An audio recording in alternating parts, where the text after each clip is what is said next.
General Sherman's Carolinas Campaign, 1863. Into the belly of the beast. In July 1863, Major General Henry Halleck posed a question to a fellow Major General stationed along the Big Black River in Mississippi. Inquiring about the persistence of Confederate resistance following the fall of Vicksburg, William Tecumseh Sherman expressed his belief that Southern defiance would endure until the Confederates faced the consequences of a war he firmly believed they had instigated. He asserted that the reality of war was undeniable. Sherman stated that he would not seek to persuade or compromise with them. Rather, he aimed to instill such a profound aversion to war that it would take generations before they would consider it again. By the end of 1864, following his capture and incineration of Atlanta, along with his extensive campaign of destruction across Georgia, Sherman was undoubtedly fulfilling his objective of making Southerners weary of the conflict. As January transitioned into February 1865, he was poised to intensify their discontent. This narrative chronicles Sherman's march northward from Savannah, detailing his campaign in the Carolinas. The final 5 letters in the word history spell story, and it is through storytelling that history should be conveyed. Merely presenting numbers and dates lacks depth. Such approaches often fail to resonate, as history is vibrant and pertinent. Welcome to Threads from the National Tapestry, where we share stories from the American Civil War. This series will highlight significant events and figures from that era, aiming to immerse you in the experience and demonstrate that history is indeed a narrative. For Major General William Tecumseh Sherman, this journey was both improbable and remarkable.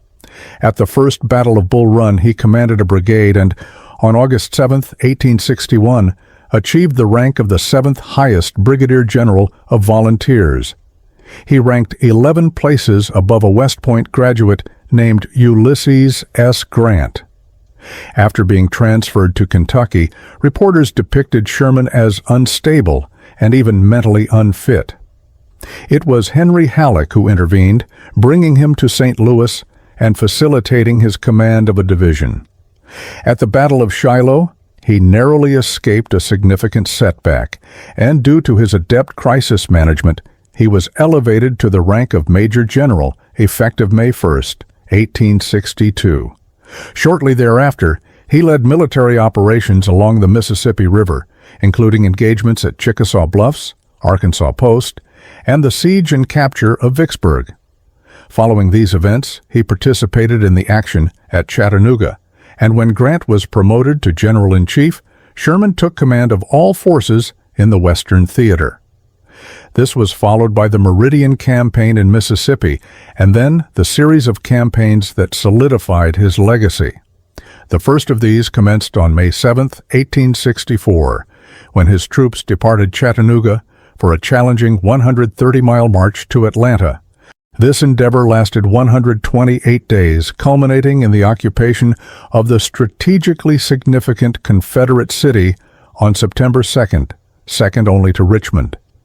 The capture of Atlanta represented not only a military triumph, but also a political one, significantly contributing to Abraham Lincoln's re-election prospects. With one victory secured, he sought to achieve another. On November 16th, he initiated the campaign most closely associated with his name, known as the March to the Sea. This destructive campaign spanned approximately 40 to 60 miles in width, as his forces undertook a 275-mile march, ultimately reaching Savannah, Georgia, on December 21, 1864, after 36 days. Instead of being reassigned to assist Grant in Virginia against Lee at Petersburg, the commanding general endorsed Sherman's strategy to advance into South Carolina, initiating yet another campaign fueled by a desire for retribution. This campaign would bring the realities of the Civil War directly to the residents of South and North Carolina. Thus unfolds the narrative of the Carolinas Campaign, where South Carolina, among the 11 Confederate states, was particularly despised in the North and its occupation was highly anticipated. The Palmetto State is recognized as the origin of secession and the site of the initial hostilities of the war. Its fervent advocates were deemed responsible for these events, leading many in blue to hold the state accountable for the extensive loss of life, devastation, suffering, and turmoil experienced over the past 4 years. The desire for retribution was palpable among those in Savannah. Their commanders shared this sentiment. On Christmas Eve, Major General Sherman communicated with Chief of Staff Major General Henry Halleck in Washington, expressing that the entire Army was consumed by an unquenchable urge to exact vengeance on South Carolina. While he felt a sense of trepidation regarding the state's fate, he believed it warranted whatever consequences lay ahead. Earlier, in advocating for the campaign, he had written to his friend and superior Grant, stating that with Savannah secured, they could, at some point, if not immediately, administer the punishment South Carolina deserved. Sherman firmly believed that the entire nation, both North and South, would welcome the unleashing of this army upon South Carolina to ravage the state, as they had done in Georgia, which would also have significant implications for the campaign in Virginia. The general, who embraced the strategy of total war, was convinced that inflicting damage in the heart of the South would weaken Lee's forces at Petersburg, a belief shared by nearly all in his command. It is noteworthy that during their recent march to the sea, the average soldier often displayed a degree of impartiality towards their adversary. Indeed, they caused considerable destruction, yet largely did so without genuine malice. South Carolina, however, would be a different matter.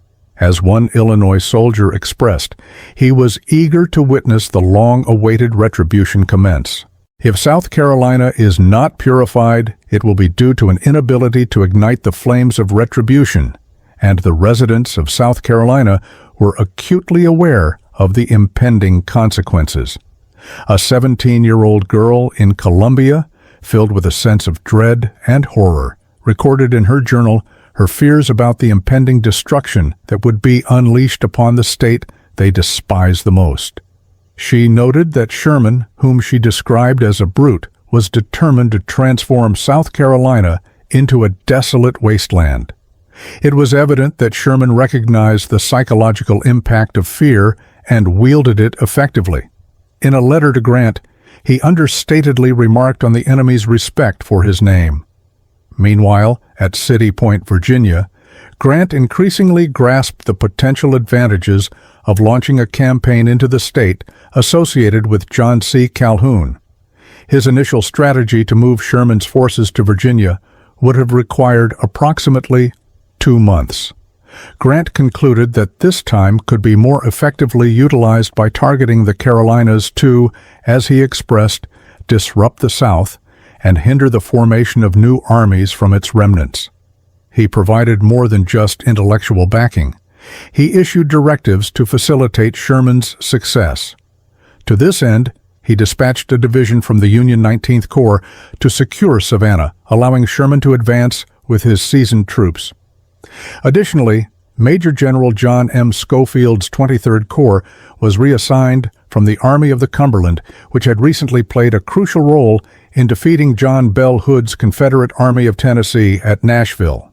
Schofield's mission was to take control of Wilmington, North Carolina, and then proceed inland to Goldsboro, situated approximately midway between Savannah and Richmond. After restoring the railroad to Goldsboro and establishing a supply base there, he and his 20,000 troops would join Sherman's forces for a potential advance through North Carolina toward Virginia. As Sherman strategized for his new campaign, he reminisced about his earlier experiences in South Carolina, where he had been stationed immediately after graduating from West Point. He recalled the low-lying, swampy landscape of the region and understood the impact of rain on the roads, aware that every stream, river, and swamp would swell significantly. This was precisely the situation that Sherman and his troops encountered. Heavy rainfall has caused a significant delay in progress, pushing it back by approximately 2 weeks. In response, Sherman recognized that, aside from his infantry, cavalry, and artillery, the most crucial element for his success would be his Pioneer Corps, tasked with the repair and construction of roads and bridges. At the same time, the Confederacy was gearing up to mount a defense. General P.G.T. Beauregard, in charge of the Confederate Military Division of the West, hurried to assemble a counterforce. The closest troops, numbering around 8,000, were stationed just north of Savannah at Port Royal Sound, South Carolina, under the command of Lieutenant General William J. Hardee, who had recently evacuated Savannah in December.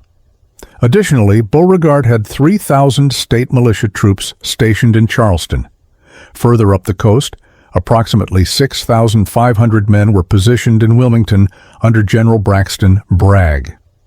Meanwhile, Major General Daniel Harvey Hill was stationed in Augusta, Georgia, blocking Sherman's inland route with 3 divisions of Joe Wheeler's cavalry and about 1,400 Georgia militia who were restricted by state law from leaving their territory. To this patchwork of resistance, Beauregard aimed to incorporate remnants of the Confederate Army of Tennessee, which was still recovering from its recent defeats at Franklin and Nashville. Of the original 40,000 troops, fewer than half remained operational. About 11,000 were ordered to move eastward by rail to Augusta. Even R.E. Lee, stationed around Petersburg, Virginia, recognized the seriousness of the situation and reluctantly reassigned South Carolina Native Lieutenant General Wade Hampton along with 1 division of his cavalry. The logistics of this operation were challenging under any circumstances during the war, but by 1864, with the Confederate infrastructure in decline, the task was monumental. If all forces could be gathered, Beauregard would still command fewer than 30,000 troops, while Sherman, bolstered by Schofield's arrival in Goldsboro, North Carolina, would have over 70,000 at his disposal. Sherman initially aimed to commence his movement in mid-January. However, the onset of heavy rains altered his plans. The low-lying areas became inundated, leading Sherman to question his intended course of action.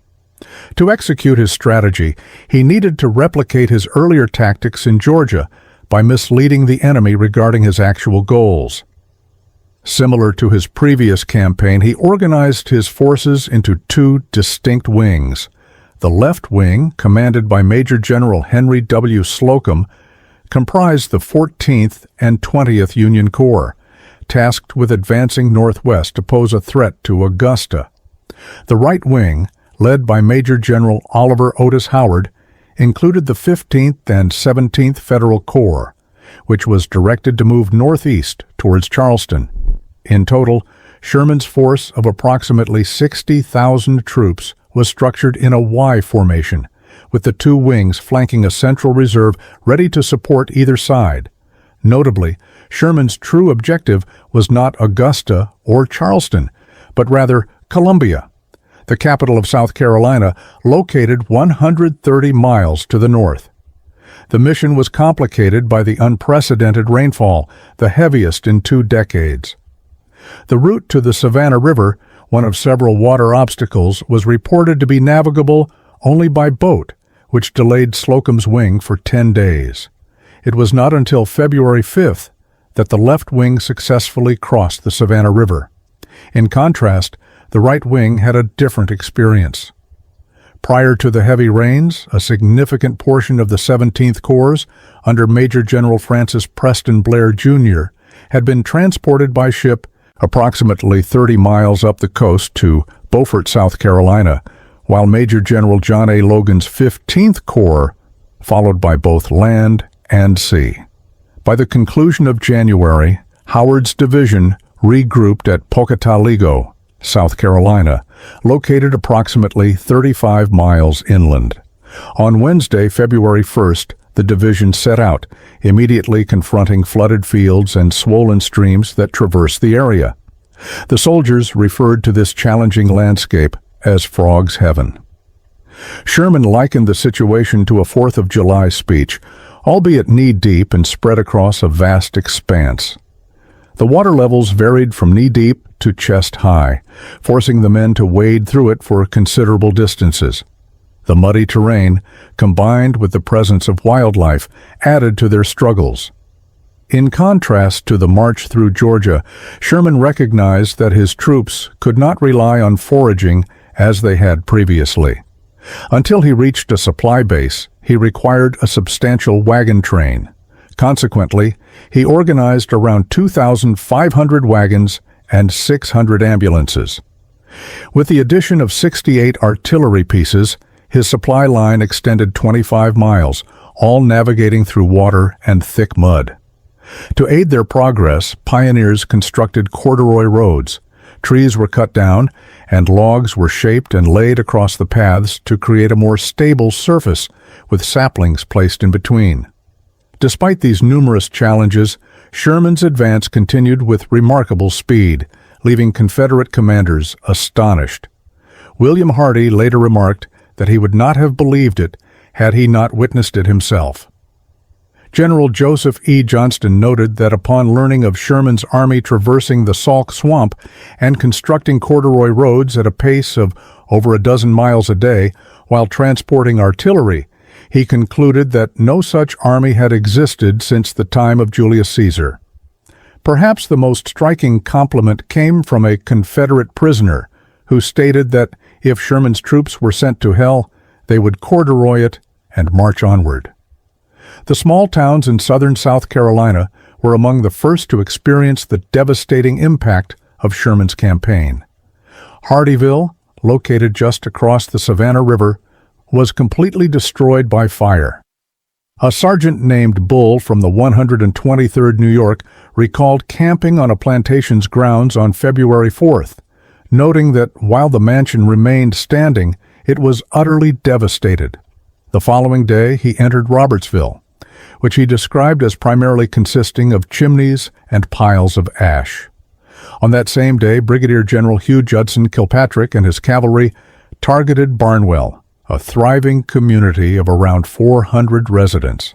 Barnwell was home to several churches, public buildings, a women's seminary, and a Masonic lodge, all of which were consumed by flames.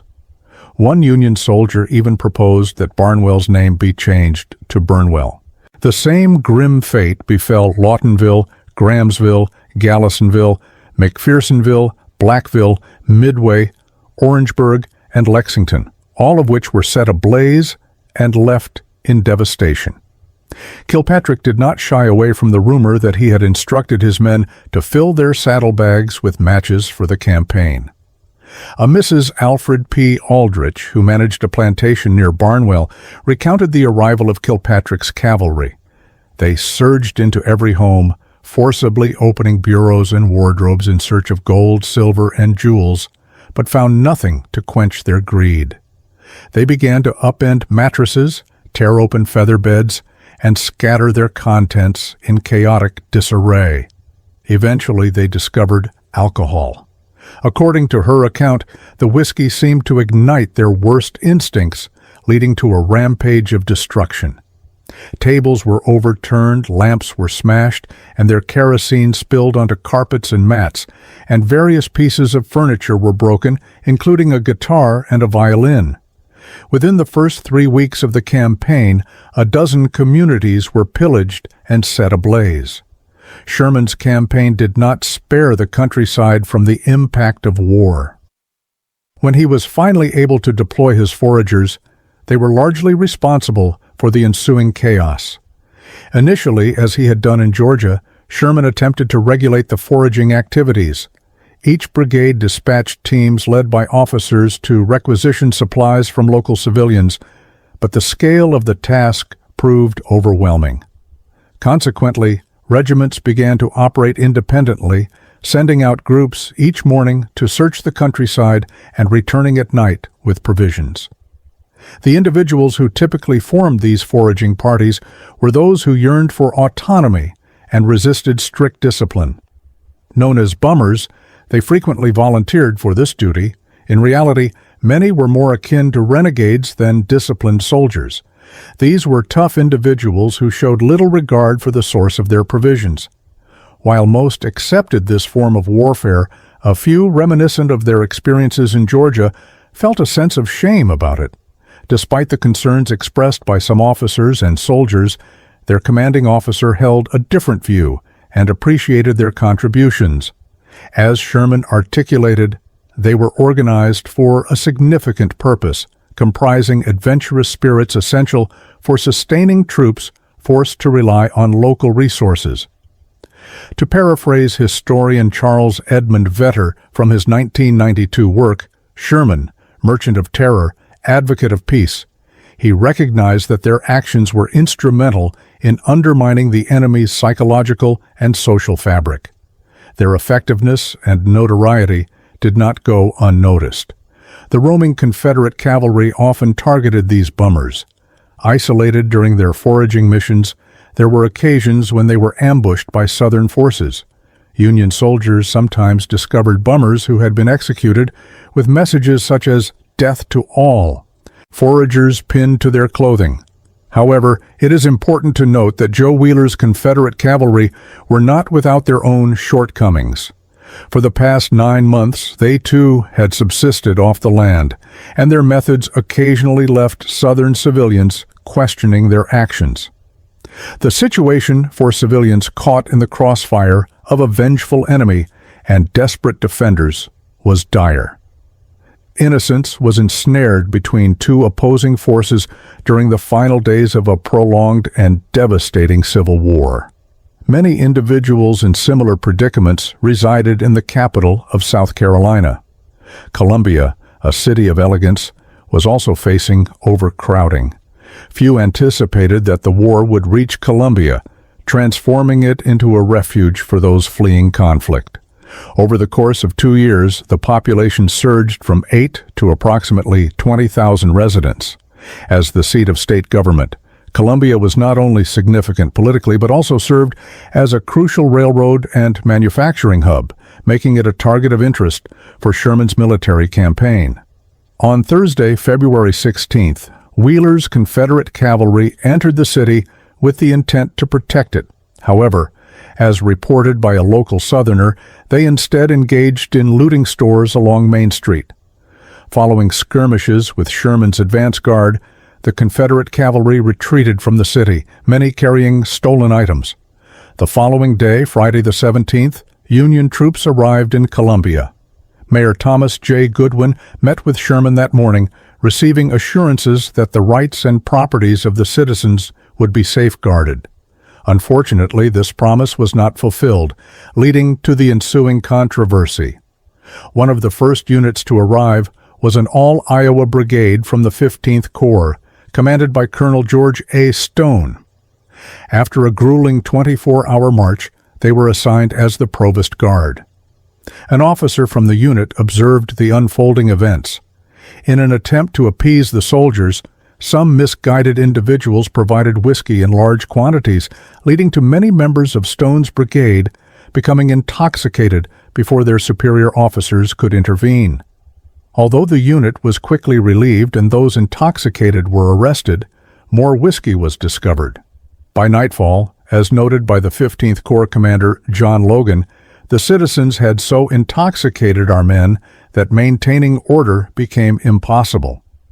Wing Commander Slocum remarked that having a drunken soldier wielding a musket in one hand and a match in the other is hardly an ideal situation on a dark, blustery night. It is not surprising that fires erupted, with some individuals attempting to extinguish them while others contributed to their spread.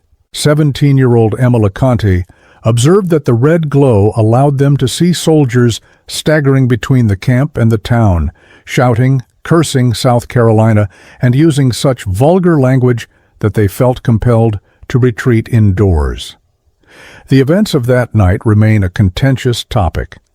Confederates attribute the blame to Sherman and his troops, accusing them of a lack of discipline and control. Wade Hampton firmly believed that Sherman had intentionally and systematically set the city ablaze.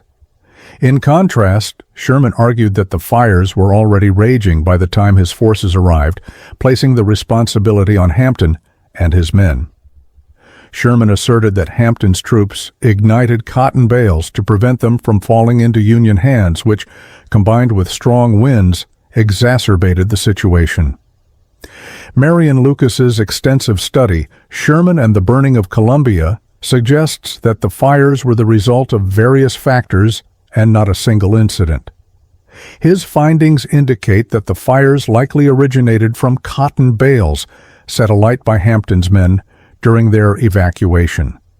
Despite the efforts of city firefighters and some Union soldiers to contain the flames, the fierce winds spread the burning cotton, igniting new fires throughout the business district. Numerous fires were ignited by recently released prisoners, exuberant African Americans, and poorly managed federal soldiers. As the esteemed Civil War historian Belle Irvin Wiley observed, the main culprits in this tragic episode were cotton, whiskey, and wind. Captain Orlando M. Poe, Sherman's chief engineer, expressed his horror at the sight of burning homes illuminating the faces of screaming women, frightened children, and chaotic, intoxicated men, a scene no compassionate individual would wish to witness again. It was akin to peering through the gates of hell. There is evidence that federal authorities attempted to restore order, with a brigade rushing into the city to apprehend unruly soldiers. Sherman initiated bucket brigades on rooftops, yet the flames continued to rage throughout the night and into the morning until the winds subsided. Columbia, South Carolina, lay in devastation. Reports indicated that 458 buildings had been consumed by fire, leaving thousands of residents, primarily women and children, without shelter. Mayor Goodwin remarked that 2/3 of the city was reduced to ashes even before Sherman commanded the destruction of remaining structures deemed of military significance. In the following days, his troops exacerbated the devastation by demolishing warehouses, public buildings, and railway properties. Sherman later reflected on the calamity, stating that, although he never ordered it nor desired it, he felt no sorrow over the incident, believing it expedited the conclusion of the war for which they all fought. Today, remnants of that fateful night, February 17th and 18th, remain, including 6 bronze stars marking where artillery shells struck South Carolina's State House. For South Carolina and the Confederacy, that Friday brought particularly dire repercussions as Southern troops evacuated Charleston approximately 100 miles to the southeast. Your contribution, views, and share of our videos will enable us to continue sharing our enthusiasm for this significant and tumultuous period in history. As Union forces maintained control over central South Carolina and began to threaten Wilmington, North Carolina, the birthplace of secession found itself unable to be defended any longer. The longest siege in North American history came to an end, and, similar to Columbia, fires ravaged the city of Charleston. On Monday the 20th, Sherman advanced from Columbia, moving northward in 2 wings, aiming to instill concern in Confederate authorities that Charlotte, North Carolina, might be a target for federal forces. One column proceeded towards Winnsboro, Camden, and Cheraw, leaving behind a path of devastation as federal soldiers advanced. While stationed at Cheraw, Union Lieutenant George Wise overheard a lively discussion between Sherman and several of his generals. Their conversation focused on the issue of secession and the urgent need to employ force against those who violated the law.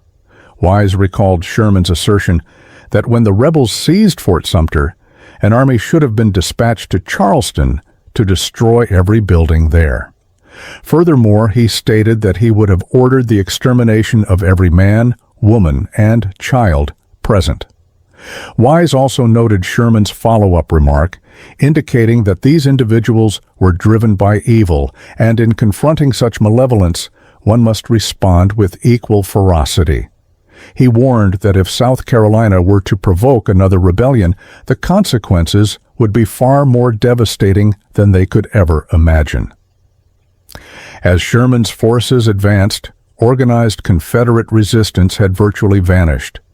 An uncertain and unwell Beauregard commanded all available troops to retreat to North Carolina. In Virginia, critical decisions were being made. Lee, stationed at Petersburg, along with the Confederate Congress in Richmond, reinstated Joseph E. Johnston to lead all Confederate forces against Sherman. On February 23, a Thursday, Johnston reluctantly accepted the position, but confided to an aide that it was too late for effective action. His return to command boosted the morale of Southern troops, and although many were disheartened, Johnston began the challenging task of regrouping forces. This was particularly difficult for many Georgians, who were preoccupied with the safety of their families in the wake to continue sharing our enthusiasm for this significant and tumultuous period in history. Joining is a straightforward process. At the top of each show description, you will find a link that allows you to join, whether you are watching, liking, commenting, or choosing to become a loyal supporter. By clicking on that link, your support for Threads from the National Tapestry will be immensely appreciated by me and our team. Every contribution makes a meaningful impact and serves as a wonderful recognition of our efforts. Thank you. As Union forces maintained control over central South Carolina and began to threaten Wilmington, North Carolina, the birthplace of secession found itself unable to be defended any longer. The longest siege in North American history came to an end, and similar to Columbia, fires ravaged the city of Charleston. On Monday the 20th, Sherman advanced from Columbia, moving northward in two wings, aiming to instill concern in Confederate authorities that Charlotte, North Carolina, might be a target for federal forces. One column proceeded towards Winnsboro, Camden, and Cheraw, leaving behind a path of devastation as federal soldiers advanced. While stationed at Cheraw, Union Lieutenant George Wise overheard a lively discussion between Sherman and several of his generals. Their conversation focused on the issue of secession and the urgent need to employ force against those who violated the law. Wise recalled Sherman's assertion that when the rebels seized Fort Sumter, an army should have been dispatched to Charleston to destroy every building there. Furthermore, he stated that he would have ordered the extermination of every man, woman, and child present. Wise also noted Sherman's follow-up remark, indicating that these individuals were driven by evil, and in confronting such malevolence, one must respond with equal ferocity. He warned that if South Carolina were to provoke another rebellion, the consequences would be far more devastating than they could ever imagine. As Sherman's forces advanced, organized Confederate resistance had virtually vanished. An uncertain and unwell Beauregard commanded all available troops to retreat to North Carolina. In Virginia, critical decisions were being made. Lee, stationed at Petersburg, along with the Confederate Congress in Richmond, reinstated Joseph E. Johnston to lead all Confederate forces against Sherman. On February 23, a Thursday, Johnston reluctantly accepted the position but confided to an aide that it was too late for effective action. His return to command boosted the morale of Southern troops, and although many were disheartened, Johnston began the challenging task of regrouping forces. This was particularly difficult for many Georgians who were preoccupied with the safety of their families in the wake of Sherman's destructive campaign, leading to a significant number of them deserting. After checking on their loved ones, only about 4,000 of the anticipated 11,000 soldiers from the Confederate Army of Tennessee managed to reach North Carolina. Sherman continued to advance his forces, though not at the pace he desired. Similar to his experience in Georgia, his progress was impeded by the presence of enslaved individuals who joined the federal troops. As Sherman's forces approached the North Carolina border, the number of refugees had surged into the thousands. Wing Commander Major General Henry Slocum noted that at times the number of refugees nearly matched that of the army they accompanied. While many were capable of foraging or sustaining themselves, Sherman expressed frustration that they had hindered their movements and consumed valuable supplies. As February came to a close, Sherman directed his 2 columns northward, while Schofield's Union force, the 23rd Corps, advanced toward New Bern, North Carolina. They still had 50 miles to reach the designated Union meeting point at Goldsboro. Meanwhile, Johnston and Beauregard observed, probing for an opportunity to strike at a vulnerable Federal unit. In Georgia, Sherman had taken advantage of the land's resources, and in South Carolina, he had allowed his men considerable freedom to forage and destroy. However, upon entering North Carolina, Sherman issued General Order No. 8 on Tuesday, March 7th, which emphasized the importance of preventing unnecessary destruction of property and ensuring respectful treatment of civilians. He recognized that North Carolina had been hesitant to secede from the Union. Thus, in North Carolina, Sherman aimed to impose stricter controls on his troops. Unlike his previous approach in Georgia and South Carolina, he mandated that only one foraging party be established per division, led by trustworthy officers who would be held accountable for their men's actions. The requisitioning of resources would be limited to horses and food only.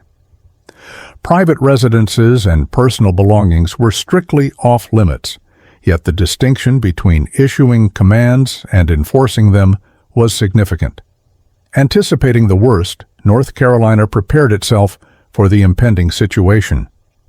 In early March 1865, Brevet Major General Hugh Judson Kilpatrick's cavalry became the first unit of Sherman's army to enter North Carolina, with Wadesboro in Anson County being the initial town to fall under their control. There, military targets were legitimately engaged. Grist mills, tanneries, and Confederate stables were among the sites targeted. However, in defiance of Sherman's directives, civilians also suffered. This was permitted by officers who either turned a blind eye or were indifferent, leading to the destruction of barns, storehouses, and private homes under the threat of force. Occasionally, Joe Wheeler's Confederate cavalry managed to strike back. On March 7th, they attacked at a crossing of the Yadkin P.D. River just outside Rockingham in Richmond County. To bolster Southern resistance, Joseph Johnston, stationed at his headquarters in Charlotte, intensified his efforts. This was a formidable challenge, as upon his arrival, he found himself without a staff, supplies, or a functioning army. To address the manpower shortage, he first called upon soldiers separated from their units to return. He directed all available forces to Fayetteville, then to Smithville, located approximately 30 miles north of Goldsboro. On Saturday, March 4th, Johnston moved east with the limited forces at his disposal. Meanwhile, on the 8th and 9th, Sherman entered North Carolina amidst heavy rainfall. In Scotland County's Laurinburg, the depot and repair facilities were set ablaze, and on the 9th, Lumberton in Robeson County was subjected to a raid. However, it was at Monroe's Crossroads in the northern part of Cumberland County, just northwest of Fayetteville, that Confederate forces finally had an opportunity to challenge the Federal advance. The confrontation featured South Carolinian Wade Hampton, known as one of the wealthiest individuals in the South, against the small, energetic, and ambitious Judson Kilpatrick. On the night of March 10th, the Union forces established their camp just west of what is now Fort Bragg. Intelligence regarding Kilpatrick's position led Hampton to devise a plan for an early morning assault the following day. At dawn on Saturday, March 11th, near Monroe's Crossroads, 3 columns of Confederate cavalry launched a surprise attack on the Union encampment. The Confederate advance was so swift that at Charles Monroe's white-framed farmhouse, which served as Kilpatrick's headquarters, Confederate riders were merely 20 yards away when Kilpatrick, roused by the noise, hurried to the front porch clad only in his boots and nightshirt. A robust Confederate, not recognizing him, inquired about General Kilpatrick's whereabouts. Seizing the moment, Kilpatrick spotted a Union officer fleeing on a black horse and quickly exclaimed, "There he goes on that black horse!" The Confederates took the bait and pursued, allowing Kilpatrick to make his escape. Despite the element of surprise, the Union's superior numbers and the effectiveness of their Spencer repeating rifles turned the tide. Kilpatrick's forces managed to compel a Confederate retreat, resulting in approximately 80 Confederate fatalities and 160 wounded. The Union side experienced 20 killed and 83 wounded. Nevertheless, Hampton's assault achieved a significant objective by clearing the route to Fayetteville, enabling him to join forces with other Confederate units in the vicinity. Later that same day, Sherman, reminiscent of Lord Cornwallis in earlier times, took control of Fayetteville. Upon his arrival, he was met by a committee of irate townspeople, frustrated that he had to clear the area before establishing his presence. Sherman's remarks were succinct and direct. "Gentlemen, blacks and cotton caused this war, and I wish them both in hell. On Wednesday, your mills will be broken up. Good morning." There was an additional military target in the area, the Fayetteville Arsenal. In anticipation of the Union forces, some of the gun manufacturing equipment had been dismantled and concealed within a nearby coal mine. Additionally, some gunpowder, muskets, and ammunition were hastily transported northwest to Greensboro. However, what remained was destroyed, as Sherman had vowed. He stated his intention to burn it, detonate it with gunpowder, and then demolish its walls with rams. He assumed that the United States would never again allow North Carolina to manage an arsenal at its discretion. Upon occupying Fayetteville, the city displayed a strong pro-secession sentiment, which took Sherman by surprise. He remarked that Fayetteville was overtly rebellious, making it susceptible to looting. The situation was even more dire in the surrounding areas, where the absence of moderating officers exacerbated the chaos. Ultimately, Sherman's forces proceeded by crossing the Cape Fear River on Wednesday, March 15th. They maintained their familiar formation, with the right wings consisting of the 15th and 17th Federal Corps under Howard, and the left comprising the 14th and 20th under Slocum. Slocum's wing engaged Confederate forces led by Major General Joseph Wheeler and Lieutenant General William Hardee. Near a small location known as Averysboro, Hardee entrenched his troops and initiated battle. The two-day conflict resulted in approximately 600 Confederate casualties and around 700 Federal losses. Despite Hardee's withdrawal, the significance of Averysboro lay in the fact that he delayed Slocum's left wing for 48 hours, creating a gap between the two Federal wings. Confederate General Joe Johnston recognized this opportunity and acted decisively.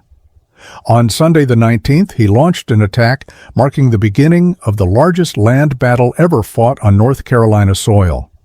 On a warm and clear Sunday, March 19th, Federal soldiers from Sherman's left wing encountered Confederate forces.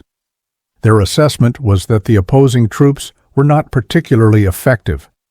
This was evident when, at 2:45 p.m., utilizing the rebel Yale, often referred to as the poor man's bagpipes, the last significant Confederate infantry charge of the American Civil War commenced. This assault weakened the Federal left, creating an opportunity for a Confederate attack on the Union right. However, the Southern forces under the command of Braxton Bragg ultimately missed this critical chance. As the day unfolded, Federal reinforcements effectively countered the Confederate advances, resulting in the lines returning to their original positions by dusk on the 19th. Meanwhile, Federal couriers informed Sherman, who was stationed with the right wing, and by late afternoon the following day, he began efforts to reunite his forces.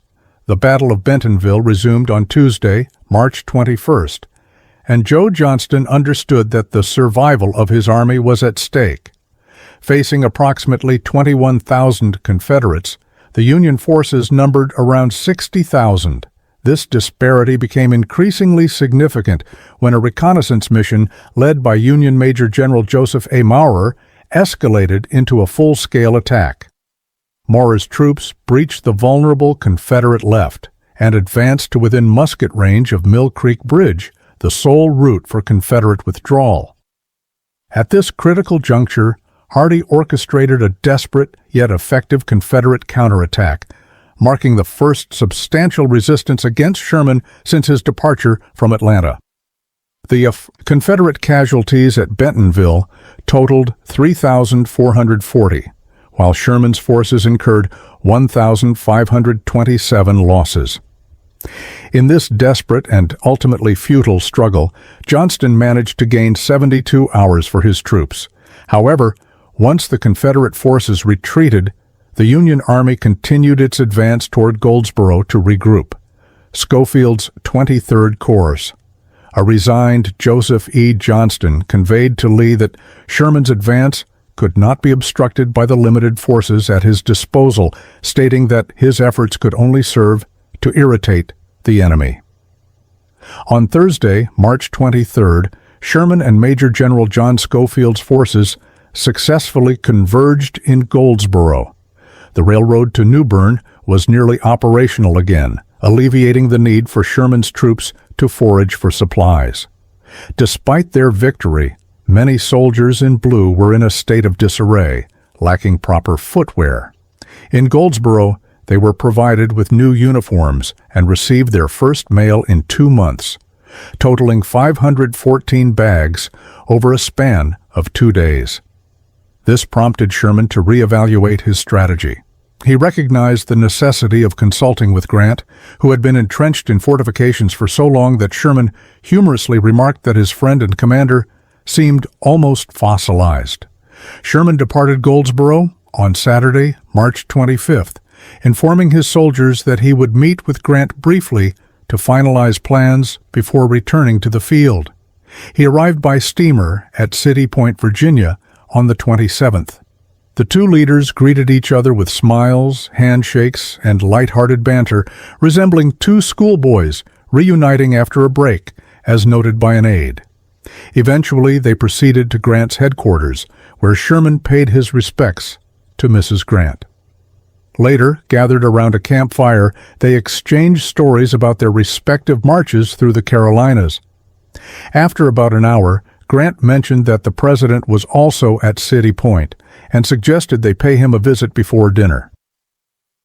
They found Lincoln seated alone in the after cabin of the vessel River Queen. This meeting was historic, marking the first occasion that the three key figures of the war were together in one room. Sherman characterized it as a pleasant, extended social gathering, sharing anecdotes from his campaign. The following day, they reconvened, this time accompanied by Rear Admiral David Dixon Porter. In the after cabin, President Lincoln reiterated his hope that no further bloodshed would occur, although the military leaders concurred that there might still be one or two more confrontations. A pressing topic soon emerged that weighed heavily on all their minds. What would the terms be for the surrender of Confederate military and political figures? Without a clear policy in place, Union generals could face significant challenges for which they were unprepared. Sherman recalled Lincoln's vision for the defeated Confederate soldiers and leaders. The president's primary aim was to vanquish the opposing forces and facilitate the return of Confederate soldiers to their homes, allowing them to resume their lives on farms and in businesses. As Lincoln elaborated, once they surrendered and returned home, he believed they would not take up arms again. He urged that all, including officers, be allowed to go free. His focus was on achieving submission without further violence. The president emphasized that once hostilities ceased, the Southern populace would immediately be assured of their rights as citizens of a unified nation. He expressed a desire for no punitive measures, advocating for a generous approach towards them. The goal was to encourage these individuals to reaffirm their loyalty to the Union and adhere to its laws. Later that afternoon, Sherman boarded a fast vessel to return to Goldsboro, feeling prepared to conclude his campaign in the Carolinas, now fully aware of the terms his commander-in-chief expected him to follow. In Goldsboro, a formidable federal force numbering between 90 and 100,000 asserted its dominance over North Carolina. prompting a response from the state's war governor, Zebulon B. Vance. Anticipating Sherman's inevitable advance toward Raleigh, Vance took precautionary measures by relocating the state's archives to a site known as Company Shops, now part of Burlington in the North Carolina Piedmont. On April 10th, Sherman began his march toward Smithville, Pikeville, Beulah, and the southern bank of the Neuse River. By April 11th, Smithville had been occupied. Governor Vance fled Raleigh around midnight on April 12th, seeking the assistance of two former governors, David L. Swain and William A. Graham, to negotiate with Sherman. After facing considerable challenges, the two men, dressed in antebellum attire, met Sherman later that day. To their surprise, Sherman was quite cordial, providing them with dinner, entertainment, and accommodations. He even issued an order to safeguard the governor and state property, contingent upon a peaceful entry into Raleigh. Relieved, Swain and Graham returned to Raleigh on April 13th. However, they found the city eerily deserted, and to their dismay, they discovered Wheeler's cavalry looting local businesses. Museums and exhibits had been vandalized, and important maps and documents were destroyed. As the last remnants of resistance retreated westward, Mayor William Harrison encountered Union troops a mile east of the city, leading to Raleigh's formal surrender under a cold rain. Kilpatrick's cavalry spearheaded the Union's entry into the city, but an unexpected incident occurred. One of Wheeler's soldiers, unwilling to retreat, fired 5 shots at Kilpatrick, led by a young Texas lieutenant named Walsh. A young Texan, having been subdued, implored for a moment to write a brief letter to his wife. His request was refused, and some were simply executed. Remarkably, despite Kilpatrick's reputation, Raleigh did not face any retaliation. At approximately 8 p.m. on that Thursday, Sherman made his entrance into the capital of North Carolina, establishing his headquarters in the abandoned governor's mansion. At that time, the remnants of the Confederacy in North Carolina were concentrated about 75 miles to the west in Greensboro. Early in March, this town in the western Piedmont region had a population of around 2,000.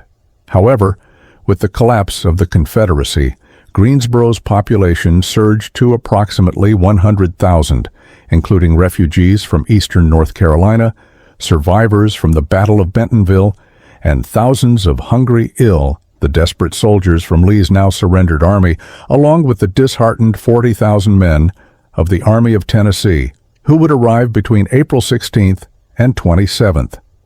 Compounding the situation, Union Major General George Stoneman's cavalry was anticipated to close in from the west. On Tuesday, April 11th, just 2 days prior to Sherman's arrival in Raleigh, another desperate group reached Greensboro. This group included the fleeing Confederate President Jefferson Davis and what remained of his official entourage, effectively a government in exile. Joe Johnston arrived the following day, April 12th, where he and Beauregard exchanged military insights. Both concluded that the Confederacy was at an end. On that day, 3 Confederate cabinet members and the 2 generals convened with Davis in a modest 12 by 16-foot room in a house on South Elm Street in Greensboro. It was a Wednesday, marking the 4th anniversary of the attack on Fort Sumter. In that meeting, the president expressed his desire for an army composed of deserters and draft evaders to march to Alabama, where they would unite with elements from 2 smaller Confederate armies. Upon completion of his remarks, Johnston and Beauregard sought the opinions of the group regarding the president's proposal. Only Secretary of State Judah Benjamin expressed support for it. At that moment, Captain Bob Lee, the son of Robert E. Lee, arrived and, when asked for his perspective, advocated for the continuation of the conflict. Davis smiled briefly before receiving a note. Upon opening it, he learned that Lee had surrendered the Army of Northern Virginia to Lieutenant General U.S. Grant on April 9th. The smile faded from the president's face. The following day, Thursday, April 13th, Coinciding with Raleigh's occupation, Davis convened a war council. He requested his generals, Beauregard and Johnston, to share their expert assessments. After a lengthy silence, Johnston spoke. In succinct, fragmented sentences, he articulated his views. "Sir, our people are weary of the war, feel defeated, and are unwilling to continue fighting. Our territory is overrun and our military resources have been severely depleted, while the enemy's strength and resources are at an all-time high and can be expanded as needed. We cannot deploy another significant army, especially given our isolation from foreign support. I doubt we could sustain any forces in a combat-ready state even if we had them. My troops are deserting in large numbers and are even taking my artillery teams to facilitate their escape home." Following Lee's defeat, they perceive the war as concluded. "If I attempt to march out of North Carolina, the local populace will abandon my ranks. The same will occur as I move through South Carolina and Georgia. I do not expect to retain any soldier beyond the nearest road or path leading to their homes. My dwindling forces are dissipating like snow under the sun's warmth." Once he concluded, the room was enveloped in a profound silence. Davis remained composed. He absorbed the entire speech with his head bowed, his gaze unfocused, as he repeatedly folded and unfolded a piece of paper. When prompted, Beauregard consented, leading to another extended silence. Davis then inquired about the proposed course of action. The response was to initiate open discussions. Davis hesitated, but ultimately acquiesced. He had no choice. Sherman's troops, now positioned in and around Raleigh, outnumbered Johnston's Confederate forces by a staggering 12-1, a disparity that was expected to grow to 15-1 shortly. On Saturday, April 15th, a disheartened Davis, the leader of a fractured nation, readied himself to depart by wagon along unpaved roads heading south toward Salisbury, North Carolina. This was the situation in Greensboro. Meanwhile, to the east, during the preceding days, heavy rainfall had occurred while Sherman's last recorded skirmishes took place on Thursday, April 13th and Friday, April 14th at Morrisville, followed by engagements on Saturday, April 15th at the swollen New Hope Creek, approximately 8 miles east of Chapel Hill. Wheeler's troops retreated to a line of rifle pits just east of the small village that houses the University of North Carolina. They awaited the expected confrontation, which, however, never materialized. On Sunday, April 16th, Wheeler received orders to withdraw, which he executed that very afternoon.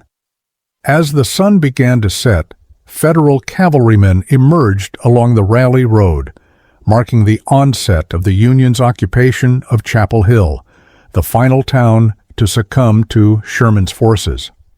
Amidst this unfolding drama, couriers hurried between Sherman and Johnston, discussing a ceasefire and negotiations. Sherman indicated that he would maintain his infantry at Morrisville and his cavalry at Chapel Hill, expressing his willingness to meet on Monday, April 17th at a location equidistant from Hillsborough and Durham Station. Thus, under flags of truce, the two commanders convened to seek a suitable venue for their discussions. In close proximity stood the unassuming log cabin of Daniel Bennett, who graciously allowed the two generals to utilize his residence. As Johnston and Sherman dismounted from their horses, Mrs. Bennett and her 4 children retreated to one of the outbuildings. The 2 officers in uniform entered the cabin, marking the commencement of negotiations that would ultimately contribute to the surrender of a significant number of Confederate soldiers during the American Civil War, following the capture of Atlanta, the March to the Sea, and the Carolinas Campaign. William T. Sherman aimed to expedite the conclusion of the war. His campaigns from Chattanooga to Atlanta, traversing Georgia and the Carolinas, effectively achieved this goal. Once again, we find ourselves on the precipice of a critical moment. Recent troubling developments in Eastern Europe have instilled fear and uncertainty. In response, Diplomats are mobilizing to address these serious concerns and, hopefully, prevent the outbreak of conflict. This situation echoes a historical context from over a century and a half ago. We turn back to November 1861, when the capture of 2 Confederate envoys aboard a British mail packet in the Bahama Channel placed Abraham Lincoln's administration, already engaged in a fierce civil war, in direct confrontation with Queen Victoria's Great Britain. Thanks for watching. Please like, share, and subscribe to our YouTube channel for more interesting histories.